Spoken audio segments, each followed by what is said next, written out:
Salmo 126. Cuando Jehová hiciere volver la cautividad de Sión, seremos como los que sueñan. Entonces nuestra boca se llenará de risa y nuestra lengua de alabanza. Entonces dirán entre las naciones: grandes cosas ha hecho Jehová con estos. Grandes cosas ha hecho Jehová con nosotros. Estaremos alegres. Haz volver nuestra cautividad, oh Jehová, como los arroyos del Negev. Los que sembraron con lágrimas, con regocijo segarán. Irá andando y llorando el que lleva la preciosa semilla, mas volverá a venir con regocijo trayendo sus gavillas.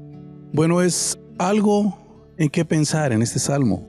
Los pensamientos de Dios siempre han sido pensamientos altos. Este salmo se piensa que se ubica en los tiempos de la cautividad cuando regresan de Babilonia, o cuando la nación de Israel regresa junto con Esdras y Nehemías en sus tiempos. Lo cierto es que este salmo habla de un anhelo de ser liberados y tener regocijo, tener risa y alegría. Anhelan una liberación total. Este salmo tiene tres aspectos. Uno de ellos son los sueños, el otro es la libertad y otro es la cosecha. Iniciemos primero con los sueños. Dice: seremos como los que sueñan. Y cuando hablamos de este soñar, no es algo inconsciente cuando se está uno dormido, sino que de estos sueños son los que se inician tomando un objetivo, enfocándose a un propósito para alcanzar, teniendo un grande anhelo. Son una manera de soñar consciente. Esto es lo que el salmista está hablando. Seremos como los que sueñan. ¿Cuándo? Cuando la cautividad esté aquí en nosotros. Cuando ya los que son esclavos regresen y tengan libertad. Algo en qué pensar Dios siempre nos da.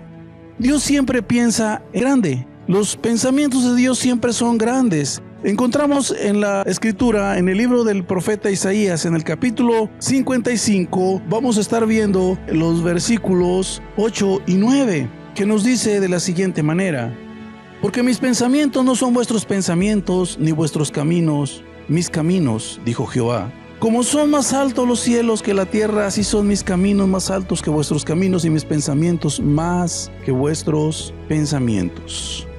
Es muy claro lo que nos dice la escritura, que Dios siempre piensa más alto y más alto. Así como está lejos el cielo y la tierra, así son los pensamientos de Dios de los pensamientos nuestros. Altísimos, siempre son grandes. Dios siempre piensa en grande y nos da para pensar a nosotros en grande si tomamos sus pensamientos y sus caminos. Esto tiene que ver con un anhelo intenso. Esto es el conocer sus pensamientos, dejar que Dios plasme en nosotros sus pensamientos, más que lo que a mí me gusta, lo que me da placer. Si no se tiene definido lo que se quiere ser, entonces nosotros decidimos por lo que nos da placer o lo que nos da dolor, lo que cambia el comportamiento.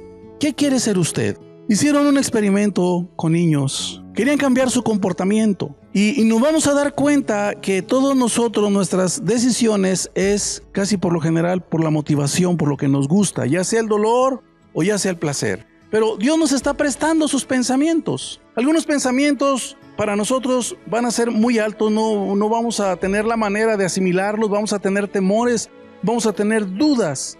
Pero Dios quiere plasmar su pensamiento en nosotros. Y claro, tomar los pensamientos de Dios es un desafío, es un reto. Y si no estamos definidos bien, decía hace un momento, hicieron un experimento con niños. Y a esos niños les pusieron 2 tazones, uno de dulces y uno de renadas de manzana.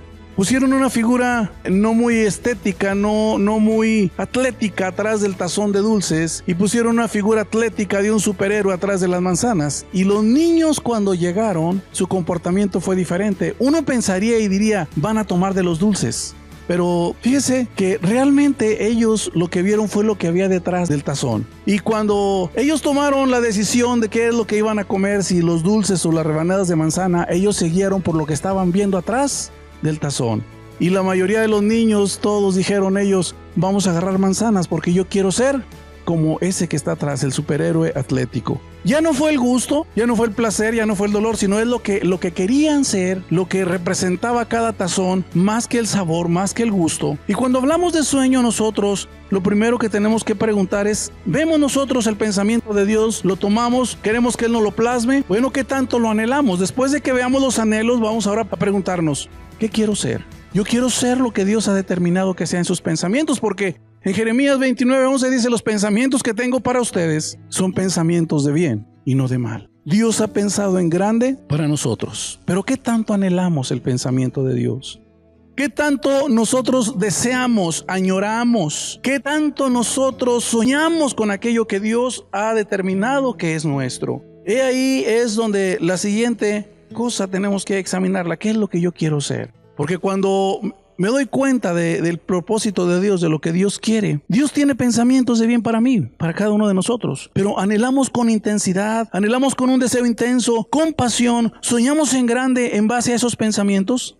Este salmo tiene dos aspectos: el interno, una libertad, y esa libertad llega a nosotros como arroyo, como dice ahí. Ahora, haz volver la cautividad. Regresa a la libertad, así como los arroyos salen crecientes en el Negev. Es una libertad en la que no se ha trabajado. Y vamos a hablar de la libertad interna. Y también hay un resultado externo. Dice: los que sembraron con lágrimas, con regocijo segarán. Son los que obtienen sueños realizados, pero son externos y tienen que trabajar, tienen que disciplinarse, tienen que hacer la parte humana, tienen que ponerse ellos a sembrar para que puedan tener cosecha. Dijimos en un inicio que este salmo tiene sueños, libertad y cosecha. Y seguimos con los sueños. Los sueños tienen que ver con el pensamiento grande de Dios, dejar que Él nos lo plasme. Y una vez que nos lo plasma, creerlo, pero no solo creerlo, anhelarlo, desearlo, con intensidad, con pasión, que se convierta en un sueño grande dentro de nosotros. Este salmo nos habla de ese deseo intenso, pero la pregunta aquí es: ¿qué es lo que usted quiere ser? ¿Quiere ser lo que Dios ha determinado en sus pensamientos? ¿Quiere ser usted ahora una persona limitada interiormente y exteriormente? Es usted la decisión el que la toma. Los niños tomaron decisiones en base a lo que querían ser. Querían ser el hombre atlético atrás del tazón de manzanas. Y eso decidieron. ¿Qué es lo que usted quiere ser? Nos narran acerca de Henry Ford, el creador del tiraje de autos en serie, Henry Ford. Este hombre se propuso, él soñó que cada norteamericano tuviera acceso a un auto para la familia, para el trabajo, y se puso a fabricar el auto Ford T. Y en 15 años él logró acomodar un auto en la mayoría de los ciudadanos americanos. El costo del auto era de $290. Abraham Lincoln, después de la 9ª derrota en las elecciones en Estados Unidos, un reportero se acercó y le dijo: bueno, ¿que usted no se aburre, que usted no se cansa, no se desanima en estas las elecciones que pierde? Abraham Lincoln le contestó: yo no he perdido, solamente no he alcanzado lo que yo quiero ser. Fíjese lo que son las cosas. Einstein dijo que la imaginación es más importante que el conocimiento. José, el soñador, él era conocedor de su destino. Él soñó. Dios le dijo: vas a ser grande, todos se van a inclinar ante ti. Y José era conocedor de su destino. El pensamiento de Dios para él había sido plasmado y él siempre quiso ser aquello y anheló, y él estuvo deseando con mucha vehemencia, con mucha pasión, aquella revelación, aquel sueño que Dios le había plasmado a él, y ahora él era dueño, conocedor de su destino. Fíjese la otra cosa que nosotros tenemos que entender: para alcanzar nuestros sueños, hay otra palabra que aquí el salmista está indicándonos. Dijimos que la segunda cosa era libertad. Y dice: haz volver, quita nuestra esclavitud, quita nuestra cautividad. Deseo manifiesto con intensidad es el anhelar la libertad. Si yo quiero ser libre, tengo que manifestar ese deseo manifiesto. Y déjeme decirle que lo que nos detiene, lo que nos frena para que nuestra boca se llene de risa y de alabanza, como dice Salmo, para que digan las naciones, las gentes: grandes cosas ha hecho con estos, y digamos: grandes cosas ha hecho Dios con nosotros, y que estemos alegres. Lo que nos detiene es la cautividad primeramente interna. Primero, no se avanza más allá de esta libertad interna. Lo exterior es más fácil de definir y de enfrentar porque se puede detectar. Lo interno no siempre se ve. Siempre se justifica cuando no se alcanza algo. Siempre. Primero es el sueño. Luego es su pensar alto. Luego es su fe, creerlo de tal manera que cambie usted sus acciones, sus emociones, su sentir, sus actitudes, su conducta. Fíjese cómo empezamos en esa libertad. Primero, más que todo, es sus creencias. ¿Qué es lo que usted cree? Primero le dije, es el pensamiento de Dios que se ha plasmado en usted, que usted lo crea. Después de que usted lo crea, ¿qué tanto quiere ser aquello? ¿Usted lo quiere? ¿Usted quiere ser eso? ¿Usted quiere ser lo que Dios ha plasmado? ¿Usted quiere entrar a los pensamientos altos de Dios? Bueno, vamos a ver la libertad interna primero. ¿Cuáles son nuestras creencias? Cuando yo hablo de creencias, cuando hablo de lo que yo creo, de lo que es para cada uno de nosotros, lo que yo creo es lo que va ahora a detonar en mis emociones. Y esas emociones, ese sentir, es lo que va a determinar mi conducta. Necesito fe para avanzar. En el Señor necesito fe. En los sueños que yo quiero necesito fe, creerlos y anhelarlos.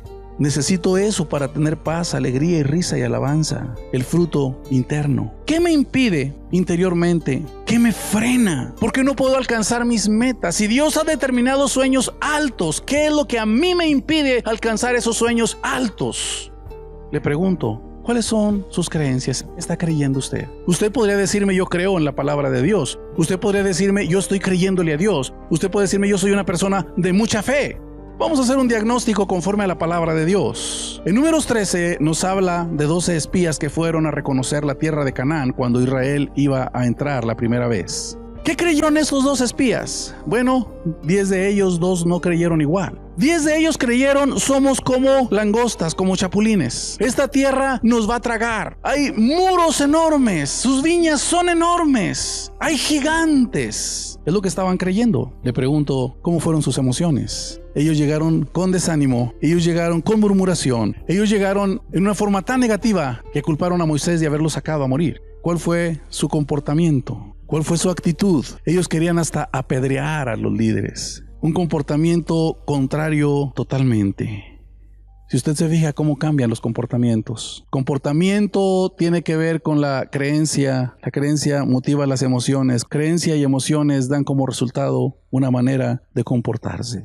¿Qué otro ejemplo nos da la Escritura? Cuando yo voy a Marcos capítulo 4, nos dice que hubo un incidente ahí con el Señor Jesucristo, hubo una tempestad y el Señor dormía en la barquilla. ¿Qué creyeron los discípulos ante la tempestad? Ellos creyeron, vamos a morir. Ellos creyeron, nos vamos a hundir. Esto es lo que ellos estuvieron creyendo, pero no era así la situación. Ellos estaban en una actitud emocional llenos de miedo, llenos de temor, llenos de angustia. Ellos estaban en ese momento en una condición emocional tan deplorable. Su comportamiento, ¿qué fue lo que hicieron ellos? Fueron a reprocharle al maestro y le dijeron, ¿cómo puedes dormir así? Estaban molestos, estaban reclamando. Aparte del estado emocional, a miedo, angustia, un grande temor porque creían que se iban a hundir, que se iban a morir. Nota usted entonces el diagnóstico. ¿Cuáles son sus creencias en este momento? ¿Cuántas ataduras internas? ¿Cuántos obstáculos? ¿Cuántos impedimentos interiormente usted tiene dentro de usted que no se ha dado cuenta que eso le hace generar estados de ánimo y actitudes? Seremos como los que sueñan. Nuestra boca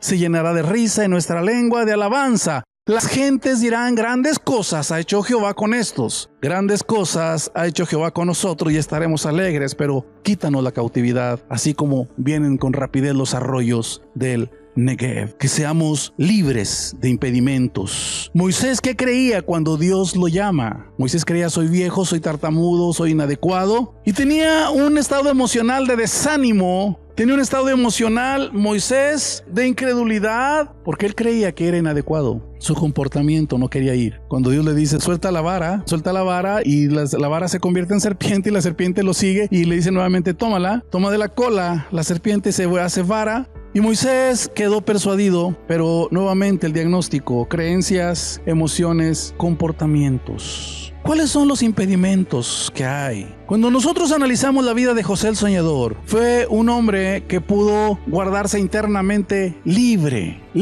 Él quería ser grande. Hay mucha gente que logra alcanzar objetivos, pero no llega libre. Hay mucha gente que logra tener riquezas, pero no llega en esa libertad. No puede disfrutar, no puede decir como anhelaban los judíos, nuestra boca se llene de risa y nuestra lengua de alabanza. Termina la gente ocupada en sus negocios y separada de Dios. Termina la gente sin la familia, llegan solos. No es esa la libertad que Dios ha planeado para nosotros. Él ha pensado en grande para cada uno de nosotros, de manera que podamos alcanzar nuestras metas en el Señor y que podamos influir en aquellos también. Estamos en un tiempo de transformaciones, de cambios. La información que nos llega, el pensamiento de Dios debe generar un estado emocional en nosotros si lo creemos y un cambio de comportamiento ante las diferentes circunstancias, ante las diferentes adversidades. Déjeme aclararle lo siguiente. José fue alguien que tenía sueños. El pensamiento de Dios se había plasmado en él. Y la escuela de José no fue fácil porque José tenía que enfrentar el impedimento de su familia. Sus hermanos lo aborrecían, pero eso no generó cautividad en su corazón. Llegó a la casa de Potifar. José nunca dijo: ¿qué le estoy trabajando a esta mujer que tiene tan liviana de cascos? Esta mujer es así, ¿qué estoy generándole riquezas? José nunca pensó eso. José no tenía ataduras en su corazón.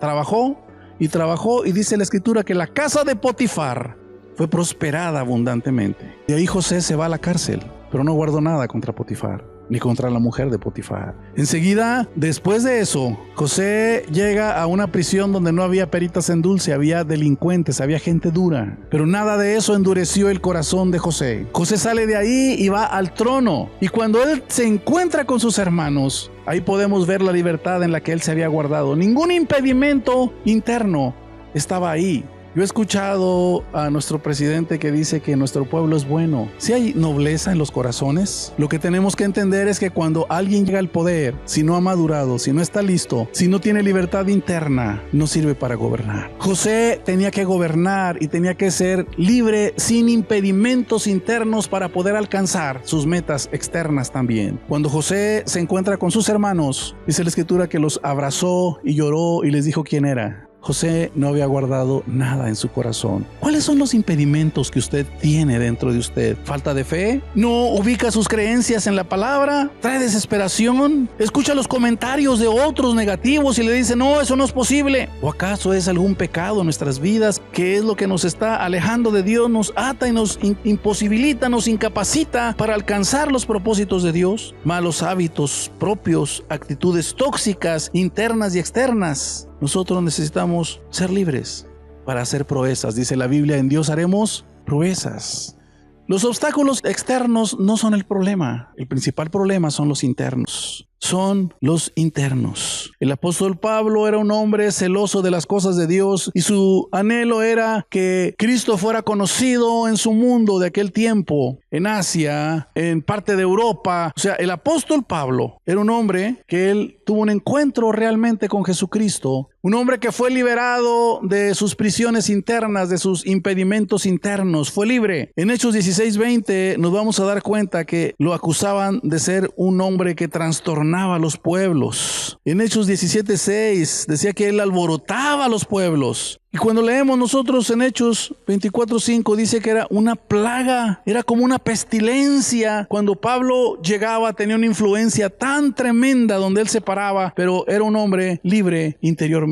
Era un hombre libre. No era perfecto porque él decía: no pretendo haberlo alcanzado todo. Cuando nosotros estamos caminando en esa libertad, también nos equivocamos. Pero ¿sabe qué? Tenemos que retomar nuevamente el pensamiento de Dios, la palabra, y regresarnos y decir: me equivoqué, perdónenme. Si hay que pedir perdón, hay que pedirlo. Si hay que perdonar, hay que perdonar. Si hay que modificar o hay que sacar cosas del corazón, hay que sacarlo. Nosotros necesitamos ser libres interiormente para poder ser de influencia en este tiempo, para que la cautividad de otros también sean motivados a ser libres y tengan éxito, tengan prosperidad y estén todos ellos con los pensamientos de Dios bien plasmados en sus vidas. Así es que nosotros tenemos una deuda perpetua con los demás. Nosotros tenemos que enfrentar situaciones. El apóstol Pablo decía a todos: soy deudor. No solamente la influencia del pensamiento de Dios debe estar en nosotros, sino también en aquellos que conviven con nosotros. Seremos, habla en plural, seremos como los que sueñan. Y sabe una cosa, que cuando estamos persiguiendo esa libertad y el pensamiento de Dios, hay un grupo de gentes que también lo han alcanzado. Y cuando un grupo de gentes se unen, cuando un grupo de gente, los resultados son maravillosos. La Biblia dice: si 2 se ponen de acuerdo, lo que pidan al Padre en mi nombre, les será dado. Esos son efectos de una libertad que Cristo ganó y en la cual solamente tenemos que creer. Pero ¿qué nos toca a nosotros? ¿Cuáles son los resultados? Los 2 últimos versículos de este salmo dice: irá andando y llorando el que lleva la preciosa semilla. Es la acción. Andando y llorando iban sembrando los costos. Pero en libertad es solamente cuando se tienen resultados, porque dice: mas volverá a venir con regocijo trayendo sus gavillas. Esto no es ser perfectos, es vivir con un compromiso, con una disciplina facultada por su espíritu, es vivir una vida protegida de los ataques, es seguir la guía de la palabra de Dios, retomarla aun si se equivoca, reconocer y ser humildes y regresarnos. José influyó y miró los resultados en su vida y en la vida de su familia y la preservación de una nación. Pero guardó su corazón, lo disciplinó, lo llevó a cosechar. ¿Qué estoy dispuesto a desarrollar dentro de mí? No solo creencias, emociones y actitudes. Es recibir la capacitación, es recibir el entrenamiento, el estímulo, es recibir la asistencia. Es estar dispuesto a que lo que yo quiero ser, estoy determinado. Y si tengo que preguntar, si tengo que capacitarme, si tengo que empezar desde abajo, nadie va a robar el sueño, nadie va a quitar el pensamiento que es alto, que Dios ha plasmado dentro de mí. Yo estoy creyendo, al que cree, todo le es posible, es lo que dice la Escritura. ¿Qué estoy dispuesto a desarrollar dentro de mí? Hablamos de la libertad, los impedimentos internos, pero ahora esa libertad interna tiene que exteriorizarse con acciones. José fue esclavizado y fue trabajador en la casa de Potifar y fue servidor en la cárcel. ¿Qué está usted dispuesto a hacer? El poder de asociación con un grupo, con el mismo anhelo, con un sueño, que quieren ser mismo.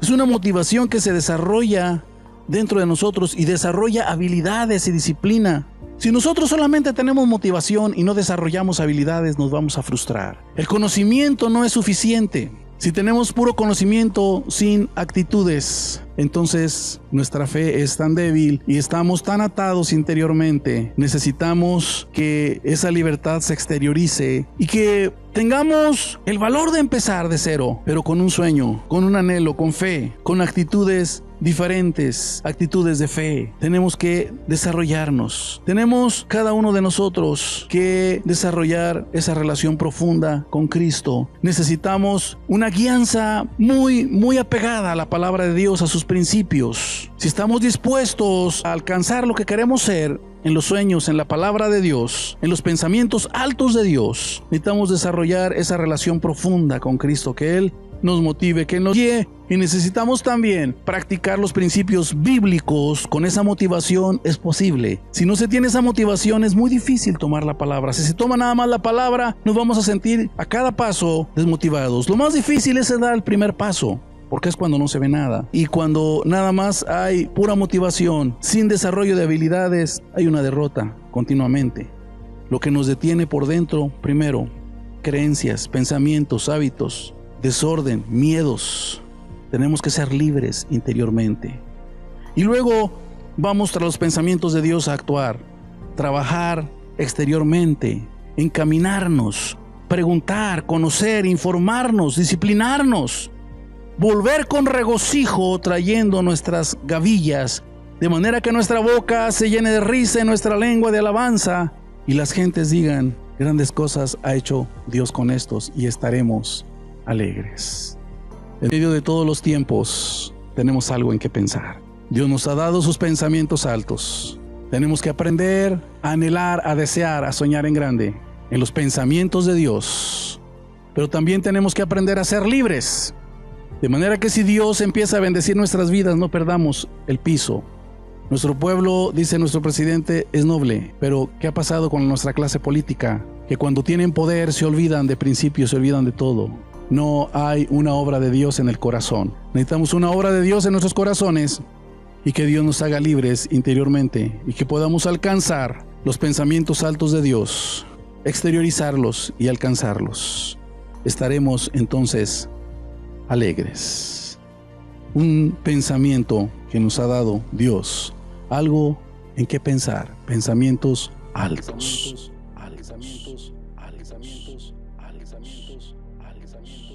Si quieres saber más de lo que te invito a que entres al canal de YouTube Impacto por Edyoa, donde encontrarás alimento para el espíritu y el alma que sin duda podrá cambiar tu manera de pensar para así cambiar tu manera de vivir. Ánimo y excelentes tiempos.